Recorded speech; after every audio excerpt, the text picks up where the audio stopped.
त्याचंही त्यांनी मला मागणी पत्र दिलं की अजित पवार पालकमंत्री म्हणून तुम्ही आम्हाला या गोष्टी त्या ठिकाणी द्या। आणि आजच्याच मीटिंगमध्ये आम्ही त्यांना साधारण 16 कोटी रुपये हे त्यांच्या वेगवेगळ्या महत्वाच्या कामांच्या करता, त्याच्यात वाहन आहे, त्याच्यामध्ये वेगवेगळ्या पद्धतीनं अनेक इन्फ्रास्ट्रक्चर उभ्या करण्याच्या बाबी आहेत, त्या प्रकारे तो कागद त्या पद्धतीनं त्यांनाही मी सांगितलं की त्यांना अधिक पैसे पाहिजेत, परंतु ते काही पैसे आम्हाला राज्य पातळीवर द्यावे लागतील, मात्र जिल्हा पातळीवरच्या बाबतीतले काही निर्णय मात्र आजच्या या बैठकीच्या निमित्तानं आम्ही त्याला मान्यता दिलेली आहे। त्याचबरोबर अंगणवाड्यांच्या बद्दल पण आम्ही जरा काही वर्षाचा कार्यक्रम घेतो, त्या फार खराब अंगणवाड्या आहेत, त्या ABCD करून वर्गवारी, त्याच्यात डी वाल्या पहिल्या घ्यायच्या, नंतर सी वाल्या घ्यायच्या, असं करत करत तोही एक कार्यक्रम चांगल्या पद्धतीनं राबवायचा आणि त्यालाही निधीची उपलब्धता ही उपलब्ध करून द्यायची, हा पण निर्णय आम्ही या चर्चेच्या निमित्तानं घेतलेला आहे। त्याच्यामध्ये साधारण आमच्या दिवाळी नवीन घरकुलात उपक्रमाचा शुभारंभ 75,000 घरं अशा पद्धतीनं देण्याचं आमचं नियोजन आहे। त्याचं आम्ही आज इथं अनावरण केलं, पंकजाताई होत्या, मी होतो, बाकीचे सगळे आमचे लोकप्रतिनिधी होते आणि ते प्रत्येकाच्या आयुष्यामध्ये घरात स्वप्न असतात, त्याच्यामध्ये जागाचा प्रश्न आहे। कलेक्टरांना सूचना दिलेल्या आहेत की जिथं गायरानाच्या जागा असतील त्या गायरानाच्या जागेची भूमीहीन आहे, त्यांना गायरानाची जागा त्यांच्या घराच्या पुरती अलॉट करायची आणि तसा निर्णय राज्य स्तरावरच झालेला आहे।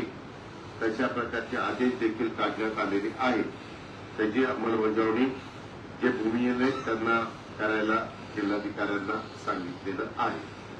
त्याचबरोबर अधिष्ठाता स्वामी रामानंद तीर्थ ग्रामीण शासकीय वैद्यकीय महाविद्यालय अंबाजोगाई, त्याला या जूनमध्ये 50 वर्ष होतात। मी पण त्यांना जे काही सांगायचं ते सांगितलं, आमच्या जिल्हाधिकाऱ्यांनी पण सांगायचं ते सांगितलं आणि लोकप्रतिनिधींनी पण काही गोष्टी सांगितल्या। ओपीडीची संख्या मोठी आहे, जवळपास 4 जिल्ह्यातले लोक जवळपासशे तिथं पेशंट म्हणून येत असतात, गोरगरीब कुटुंबातली लोक असतात आणि त्याच्यामुळे तिथं काही अनेक बाबीची पूर्तता करणं गरजेचं आहे। मी 50 वर्ष पूर्ण झाल्याचं निमित्त करून मी त्याला कसा निधी द्यायचा ते मी आणि माझ्या सचिवांनी ठरवलेलं आहे आणि त्या प्रकारे तेही काम हे चांगल्या पद्धतीनं मार्गी लावायचं आम्ही आज ठरवलं।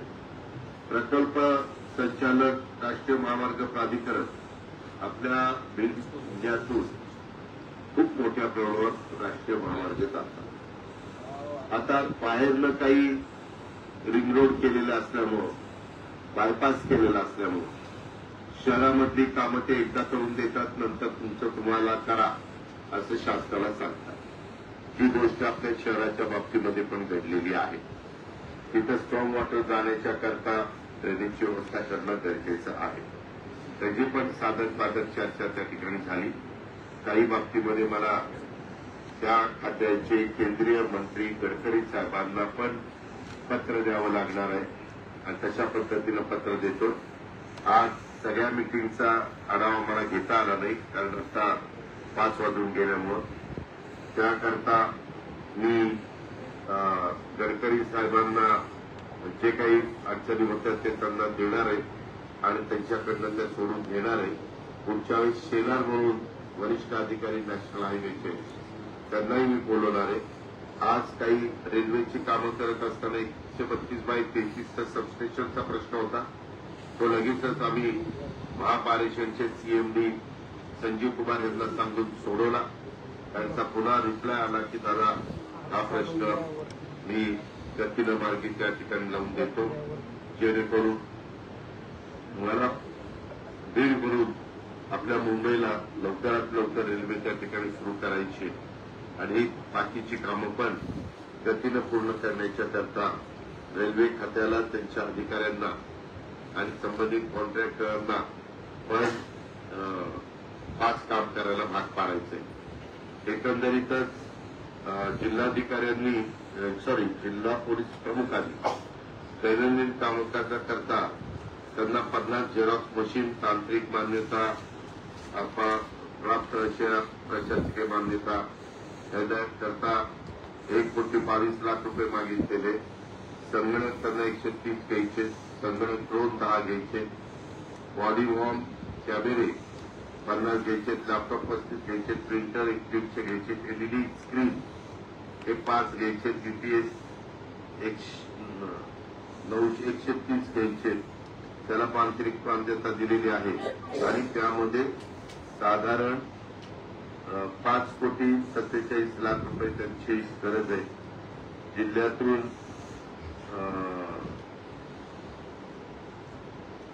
वाहनं ही त्यांना काही घ्यायची, त्या वाहनाला पण ते मागितलेलं आहे, तोही द्यायचा मी ठरवलेला आहे। अशा पद्धतीनं एकूण 16 कोटी रुपये द्यायचं हे ठरवलेलं आहे। पोलीस विभागाची बांधकामं वगैरे हे आम्ही त्यांचं घरांनी एक हाऊसिंगचं भेट काढलेलं आहे, त्याच्यामध्ये मंडळ काढलेलं महामंडळ, त्यांच्याकडे आपण ते करून घेणार आहे, कारण त्याला डायरेक्ट राज्य सरकारचा निधी दिला असतो। पुढच्या वेळेस मी येईल तेव्हा तीर्थक्षेत्र विकास आराखडा, त्याच्यामध्ये उद्यान विकास, CSR मधलं काही उद्यान आपण घेऊन पाहतोय, त्याच्यामध्ये बाकीच्या पण वरळी तीर्थक्षेत्र विकास आराखडा, गोपीनाथ मुंडे ऊसतोड कामगार महामंडळ मार्फत मुलामुलींच्यासाठी आपण वसतिगृह करायचा निर्णय घेतलेला आहे। त्यापैकी प्रत्येक विधानसभा मतदारसंघामध्ये एक ताबडतोब त्याला जागा द्यायला कलेक्टरांना सांगितलेलं आहे आणि ते काम आता आपण सुरू करतोय। त्याच्या संदर्भातले पण आजच्या बैठकीमध्ये निर्णय हे झालेले आहेत। एकंदरीतच मी या जिल्ह्याचा पालकमंत्री झाल्यापासून डीपीसीला 575 कोटी रुपये 25-26 ला देऊ शकलो, जे आजपर्यंत एवढी मोठी रक्कम कधी बिल करायला मिळाली नव्हती। पशुवैद्यकीय महाविद्यालय परळीच्यासाठी 635 कोटी रुपयाची मंजुरी दिली सरकारच्या वतीनं। सिंचनासाठी कोल्हापूर बॅरेज काल 2 सुरेशदासांच्या मतदारसंघात, 1 विजयसिंह पंडितांच्या मतदारसंघात त्याला 59 कोटीची कालच मान्यता दिलेली आहे। पूर्वीच्या केटीवेरीचं रूपांतर बॅरेजमध्ये असं ते आहे की त्याच्यातला पाणी साठा वाढतो आणि लोकांना शेतीला जास्त पाणी उपलब्ध होतं। जिल्हा परिषद आम्ही देण्याचं काम हे केलेलं आहे। ही पण बाब मला तुमच्या लक्षामध्ये आणून द्यायची होती, हेही मला या पत्रकार परिषदेच्या निमित्तानं आपल्याला सगळ्यांना सांगायचे। एकंदरीतच त्यावेळेस 31 मार्च पर्यंत 100% निधी कसा खर्च होईल त्याबद्दलचं नियोजन आम्ही केलेलं होतं आणि तशा पद्धतीनं निधी आपण खर्च केलेला आहे। या सगळ्या गोष्टी होत्या। आता आपल्याला काही विचारायचं असेल तर आपण विचारू। एखादी विचारा, माझी हात जोडून विनंती आहे। मी आता इतकं व्यवस्थित सांगितलंय, आपण एखादी विचारा, मी उत्तर देईल। प्रश्न गंभीर आहे दादा। कुठे ग्रुपवर सरकारने धाडी घातली आणि तेव्हापासून मल्टी स्टेट बंद पडलेली आहे आणि लाखो ठेवीदारांच्या ठेवी गुंतल्या असल्यामुळे मुलांचं शिक्षण, मुलींचे लग्न, अनेक ठेवीदारांनी आत्महत्या केलेल्या आहे। गंभीर परिस्थितीवर उपासमार झालेली आहे। या संदर्भात सरकार काय करणार आहे? सरकारने धाडी टाकल्या, आता लोकांचे समजला प्रश्न। त्यामध्ये मी सतत महाराष्ट्रामध्ये आव्हान करतो की तुम्ही तुमचा निधी, तुमचा पैसा राष्ट्रीयकृत बँकात ठेवा, हे अशा पद्धतीच्या संस्थांच्या मध्ये ठेवू नका। हे अजित पवार जिथं जिथं जातो तिथं तिथं आव्हान करत असतो, तरी देखील काही लोक त्यांना आपल्याकडे ठेवी वळवण्याकरता हे संस्था चालक व्याजाचं आमिष दाखवतात आणि तिथं पैसे घेतात। मल्टीस्टेट हे राज्य सरकारच्या एकट्याच्या हातात राहत नाही, मल्टीस्टेट हे केंद्र सरकारच्या हातामध्ये जातं। त्याच्यामुळे त्या संदर्भामध्ये सहकार खातं आमच्या नेते अमित शहा साहेबांच्याकडे आहे त्या संदर्भात मागे त्यांना सांगितल्यानंतर त्यांनी ज्या कोणी त्या पैशाचा गैरवापर करण्याचा प्रयत्न केला, प्रॉपर्ट्या खरेदी केल्या, त्या आपण जप्त करतोय. त्याची विल्हेवाट लावून जे लोक आहेत त्यांचे पैसे देण्याच्या बद्दलच म्हणून तर काढी टाकले. कारण उद्या हे पैसे काही सरकार देऊ शकत नाही. कुठल्या अर्बन कोऑपरेटिव्ह बँकेमध्ये पैसे जर बुडले तर 5 लाखाचं विम्याचं संरक्षण असतं. आम्ही मधल्या काळामध्ये आपल्या ज्या पतसंस्था आहेत त्याला पण काही प्रमाणात विम्याचं संरक्षण द्यावं म्हणून आम्ही काही बजेटमध्ये तरतूद त्या ठिकाणी मागे केली. आता याच्याबद्दल मल्टीस्टेट असल्यामुळं त्याच्यात केंद्र सरकार राज्य सरकार मिळून त्याच्यामध्ये निर्णय घ्यावा लागणार आहे. पण आज पण मी पुन्हा सांगतो, परत पुन्हा काही ना काही असल्याच संस्था निघतात आणि ही लोक मोठ्या प्रमाणावर आमिष दाखवतात, जाहिरातबाजी करतात, लोकांना दिशाभूल करतात आणि ठेवी स्वीकारतात आणि त्याच्यात मग अशा पद्धतीच्या तक्रारी पुढे येतात. त्याच्यात ऑलरेडी आम्ही लक्ष घालून आता घेतलेल्या प्रॉपर्ट्या कोर्टाची मान्यता घेऊन घेतल्या तर विकता येत नाही, कोर्टाला दाखवावं लागतं की हे यांनी फ्रॉड केलेला होता, त्याच्यात हे त्यांनी बेनामी संपत्ती गोळा केलेली होती. आता ते विक्रीकरता परवानगी देऊन बाजारभावाप्रमाणे विकून त्याच्यातनं जसे पैसे जमा होतील तसे देण्याच्या बद्दलची त्यांची मान्यता घेण्याचं काम चालू. आज आपली भेट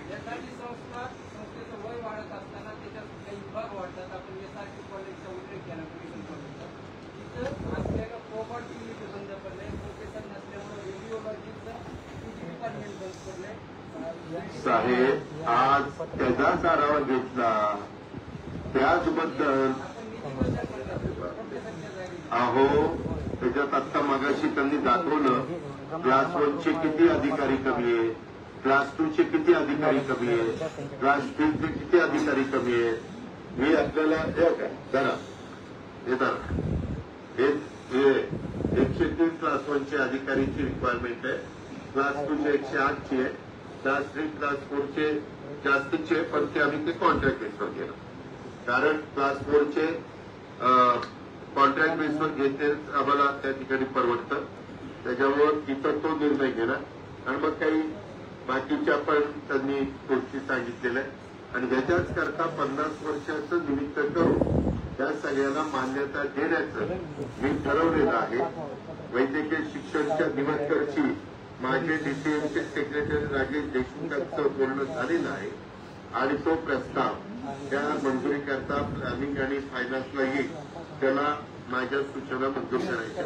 दादा पालकमंत्री बीड शहराला 15 ते 20 दिवसाला एकदा पाणी पुरवठा होतो आणि सीओकडे तक्रारी केल्या तरी दखल घेतली जात नाही. या संदर्भात आपण काहीतरी, आता उन्हाळ्याचे दिवस आहेत दादा आणि पाणी उपलब्ध आहे, 2-2 तलाव मोठमोठ्या प्रकल्पातून. बघा पत्रकार मित्रांनो, तुमचा विचारायचा अधिकार जरूर आहे. महाराष्ट्रामध्ये वेगवेगळ्या शहरांना पिण्याच्या पाण्याची योजना मंजूर केल्यानंतर, पाणी दिल्यानंतर त्यांना तिथं पाण्याच्या संदर्भातलं वापरलेलं बिल भरायचं असतं. इथं बिल भरायलाच कोणी तयार नाही. जर नागरिक प्रतिसाद देत नसतील तर नागरिकांचं काम नाही. आपल्याला रोज पाणी पाहिजे असेल तर लाईटचं बिल त्याला येतं, बाकीचा तर खर्च राज्य सरकार करतं. इलेक्ट्रिक पंप बसून देतं, मोटार बसून देतं, पाईपलाईन करतं, काय वॉल काढायचं, टाक्या करायचं, या सगळ्या गोष्टी करून देतं. त्यामध्ये इथं ही काही सवयी ह्या चांगल्या लावण्याची नितांत गरज आहे. ज्याला आपण आर्थिक शिस्त म्हणतो, ती आर्थिक शिस्त लावली तरच. नाहीतर उद्या तुम्ही जरी राज्याचे प्रमुख झाले आणि सगळ्या गावात असंच लाईट बिल भरायचं नाही ठरवलं, पाणीपट्टी द्यायचं नाही ठरवलं, बरं असं काही नाही. लांबलं कुठलं तरी पाणी आणावं लागतं. पाणी तर जवळच आहे, त्याच्यामुळे पंपिंग करायला एवढा काही खर्च येत नाही. बाकीच्या काही काही शहरांना 2-2, 3-3 ठिकाणी पंपिंग करून पाणी न्यावं लागतं. पण तिथं ते वेळच्या वेळेला बिलं भरतात, त्याच्यावर त्यांच्या योजना त्या ठिकाणी चालतात. कुठंच नाही दादा अशी परिस्थिती 15 आणि 20 दिवसाला यायचा महाराष्ट्रात कुठंच असं शहर नाही. महाराष्ट्रात कुठंच असे एवढे पैसे थकवलेले पण शहर नाही.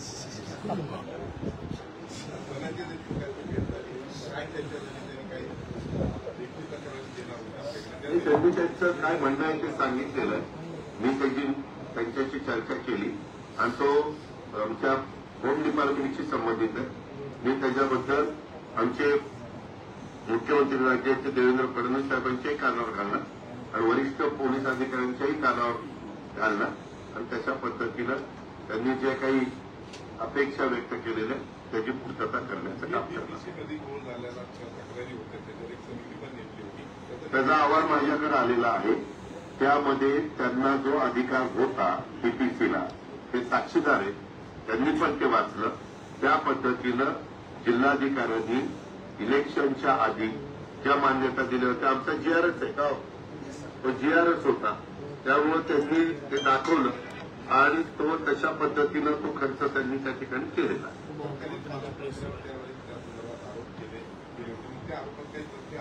त्यामध्ये तथ्य आढळलेलं नाही.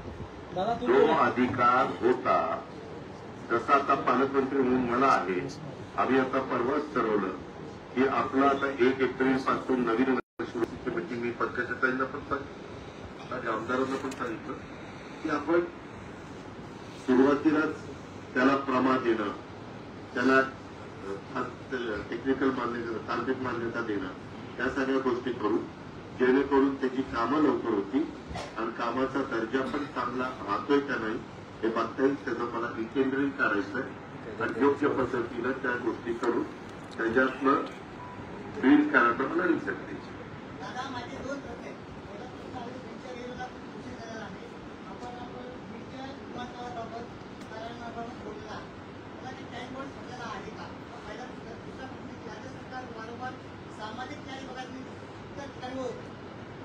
आपल्याला काही माहित नाही, काही सांगता. कुठं वळवला सामाजिक न्यायाचा निधी, कुठं वळवला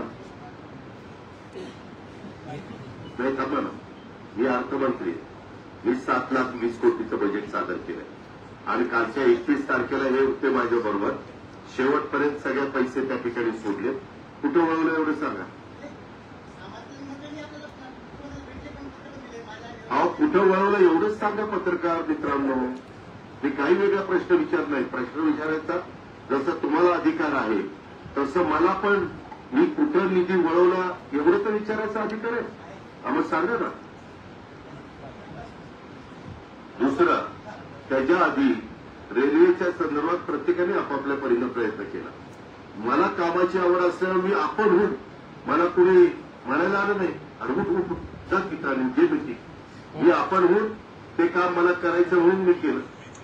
विमानतळाचंही काम इतक्या वर्षात कुणी त्या ठिकाणी केलं नाही. मी आपण होऊन कलेक्टरला माझ्या ऑफिसला कामाला लावलं आणि प्रत्येक जिल्ह्याला विमानतळ साधारण धावपट्टी असली पाहिजे. ते मुख्यमंत्र्यांचं आमचं महायुतीचं धोरण आहे. आता ते असताना मी जर इथं पालकमंत्री म्हणून आलो तर उद्या विमानतळ लवकर मी करू शकलो तर मला पण मनाला एक समाधान की मी बीडकरांना विमानतळ दिलं.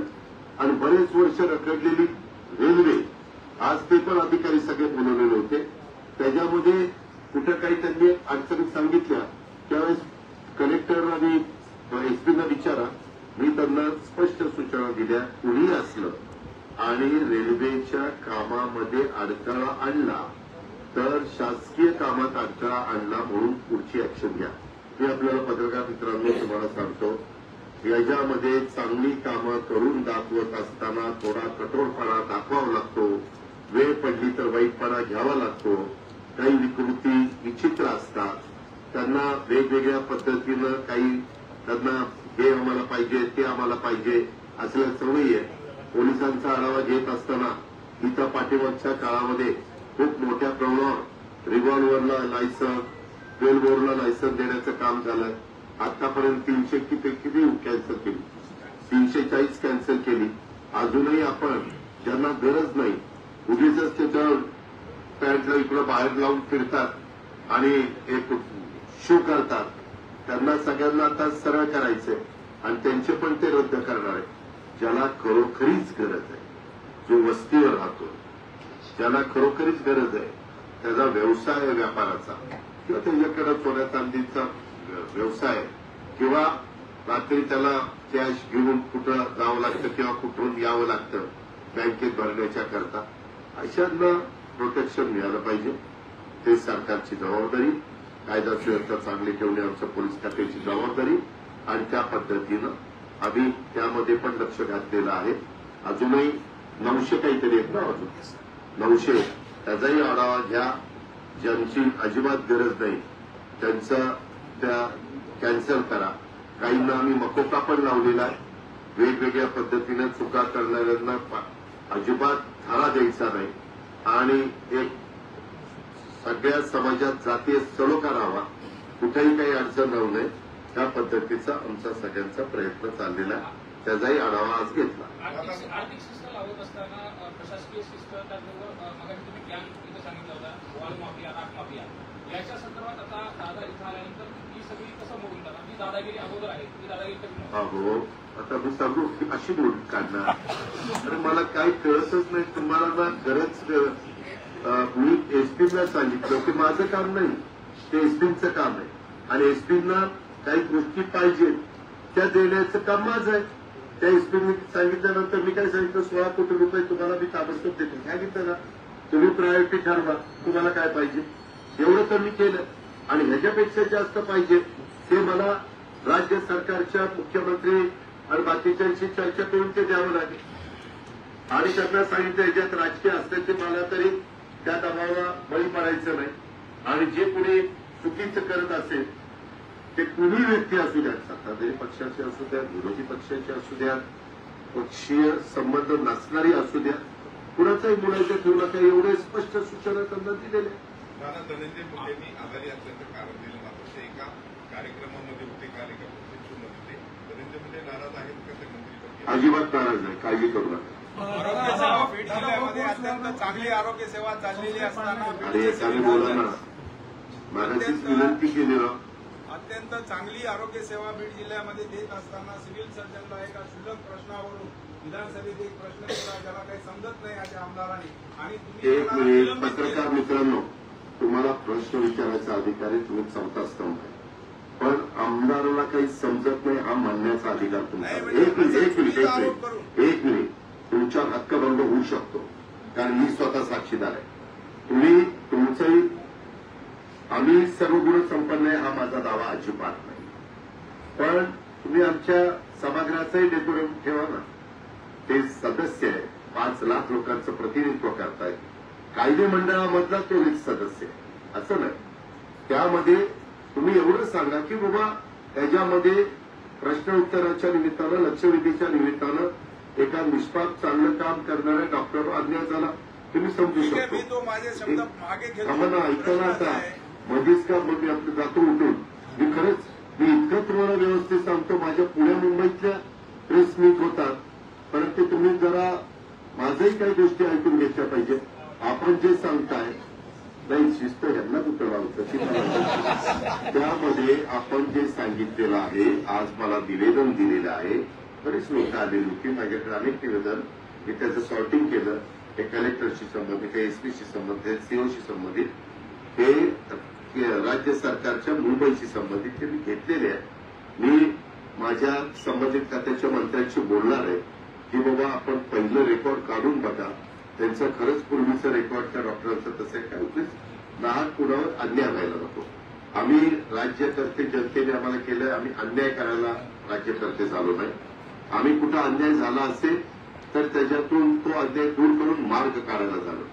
त्याच्यावर प्रत्येक ठिकाणी दोन्ही बाजू असतात. आज अनेकांनी वेगवेगळ्या प्रकारची निवेदनं दिलेली आहेत, तर त्याच्यामध्ये मी महिला शिष्टमंडळाला पण सांगितलं मला दुसरी पण बाजू तपासून घेऊ द्या, आणि दुसरं जर कुणावर आरोप झाला असेल तर एकतर्फी त्या आरोपामध्ये तथ्य मानून मी पुढची ऍक्शन घेतली तर त्याच्यावर तो अन्याय किंवा हे आहे, आणि तो जर गिल्टी असेल तर तो लगेचच एकतर मानतरी खाली घालेल किंवा तो पत्री बसेल, की त्याचं साधारण चेहराच सांगेल की तो काय करतो. आरोग्य सेवेच्या माध्यमातून 10 ते 15 लाख लोकांचे दादा, भरपूर सुधारणा संसदेत मांडले गेले.